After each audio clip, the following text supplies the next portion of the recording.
টাঙ্গাইলের কালিহাতী উপজেলায় রড বোঝাই একটি ট্রাক উল্টে ১৫ জন নিহত হয়েছেন।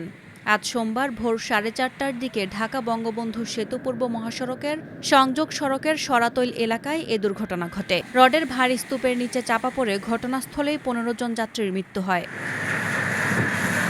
যমুনা সেতু পূর্ব থানার ভারপ্রাপ্ত কর্মকর্তা ফুয়াদ রুহানি জানান, ঢাকা থেকে ছেড়ে আসা একটি রড বোঝাই ট্রাকের উপরে বেশ কয়েকজন যাত্রী ছিলেন। ট্রাকটি উত্তরাঞ্চলের দিকে যাচ্ছিল। সরাতল এলাকায় পৌঁছালে চালক নিয়ন্ত্রণ হারান এবং ট্রাকটি মহাসড়কের পাশে উল্টে পড়ে যায়। দুর্ঘটনায় আহত হয়েছেন অন্তত ১০ জন যাত্রী।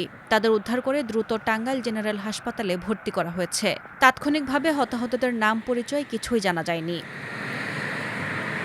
মালবাহী ট্রাকে যাত্রী পরিবহনের কারণে প্রায়ই এমন দুর্ঘটনা ঘটছে।